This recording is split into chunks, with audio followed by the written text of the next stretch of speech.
Salutations from space and aloha from Earth. This is Gemini Brett of More Than Astrology.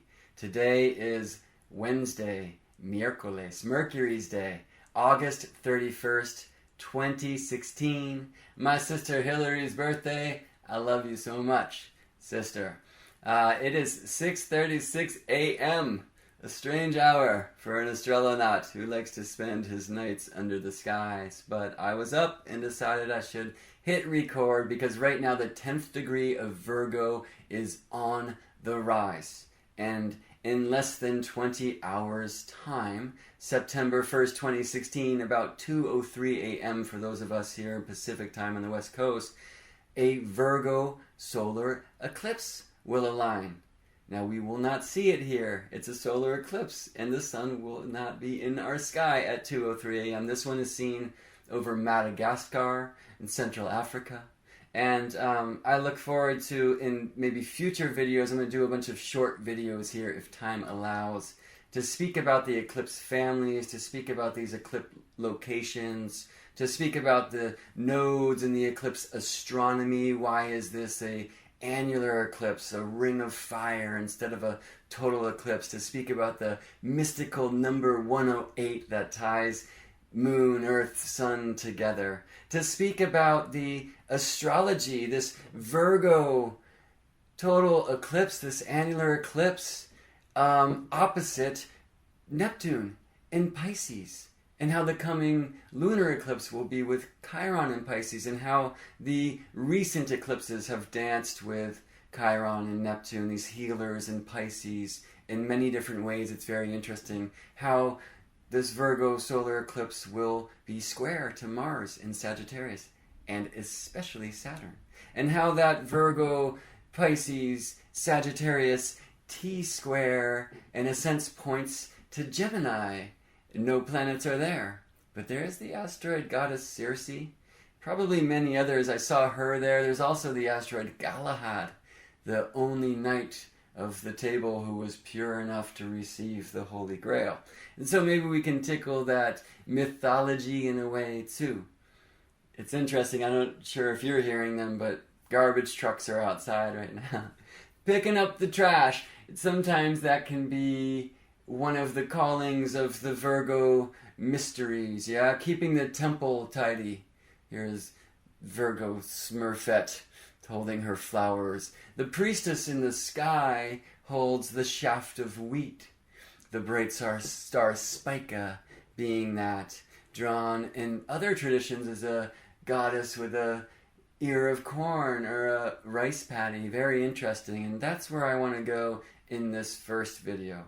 I've been meaning to make an eclipse video for days now, but I'm running this eclipse special, $33 for a short reading focused on this Virgo eclipse. And that's a wonderful thing to do because I get to see all these different nativities, all these different souls, and see how one astrological happening is aligning to so many different people. Where is it in their houses? How does it apply to different progressed planets? How is it aspecting different planets and angles of the nativity? And maybe we'll have time to speak about that in general in a video coming forward. But I think the most important video I can do, since I might not have time, is to bring us into some practice. By the way, I will run this $33 special all month, so if you're hearing this in September of 2016 and you'd like to have a look at these eclipses and you, send me an email, morethan@gmail.com.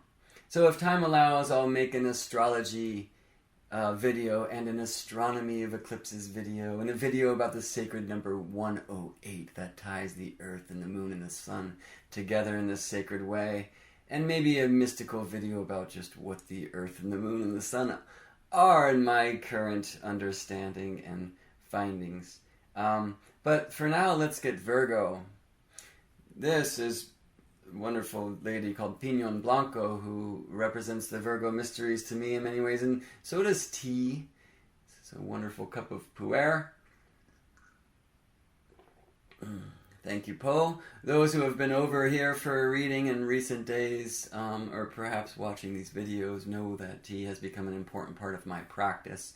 Not only in astrology, because it helps ground the cosmos onto the earth, so we're not only spaced out Smurf. Thank you for the shirt, Keith. And there's the idea of tea just in my own life as part of my meditation, part of my yoga, part of my practice, part of how I connect, slow down, find presence. You see, Virgo is about all of these things too. So we'll hear about Virgo and the OCD and the cynicism and all this stuff from newspaper astrology, which really expresses more than anything else the shadow of all of the archetypes. But in her beauty, Virgo is priestess, right? The sacred worker, devoted to the sacred work, to the practice, to the yoga, a very spiritual sign, and an earth sign which is about the body. Yesterday, August 30th, Mercury stationed retrograde in Virgo at the last degree of Virgo.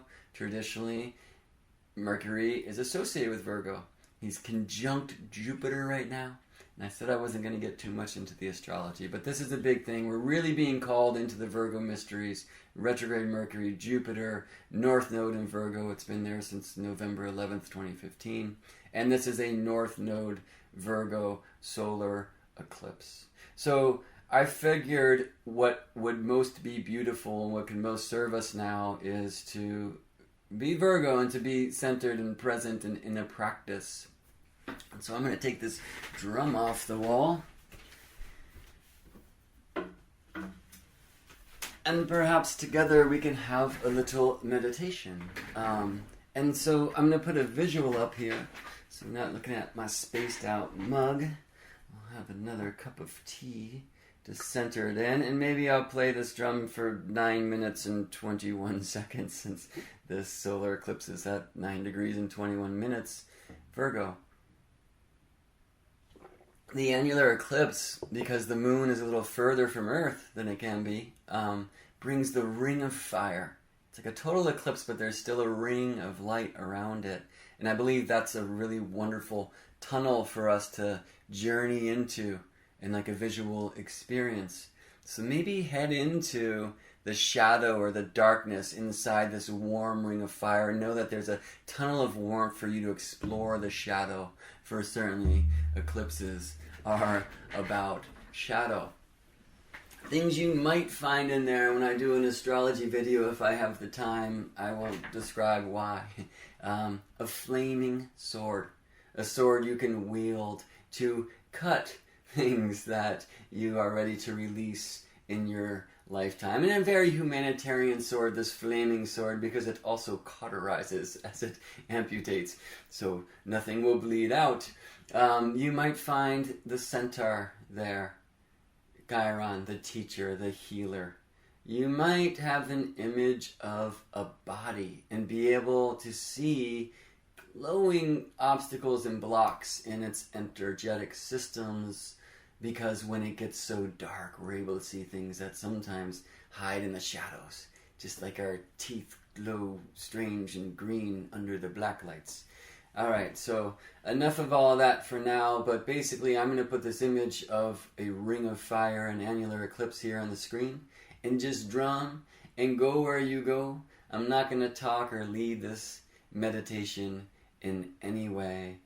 I'm just going to drum. And I'm going to talk for a couple more seconds so that the ticking clock that I'm looking at will align in such a way to help me drum for 9 minutes and 21 seconds. So I'm going to let this thing get to 39 where I'm looking at it now. And let's just center ourselves.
What'd you see? Keep that with you for this month. And maybe have that exploration as the moon aligns. Maybe you're seeing this after it did. It doesn't really matter.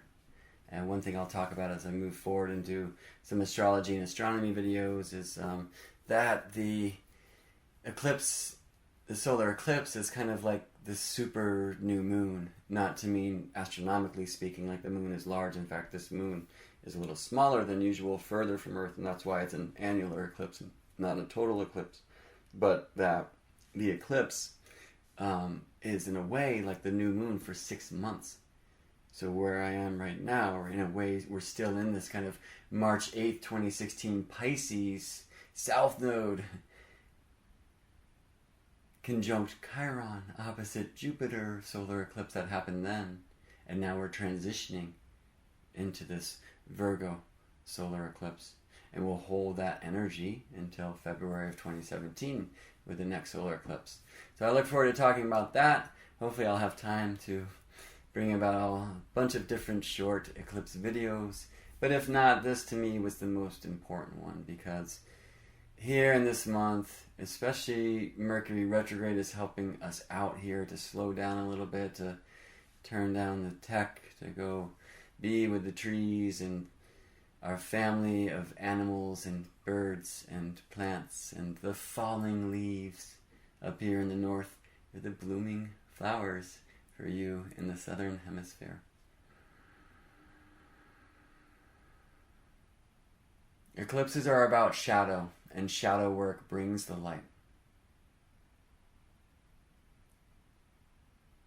This is your friendly Astrolonaut signing off. I will see you in the Ring of Fire.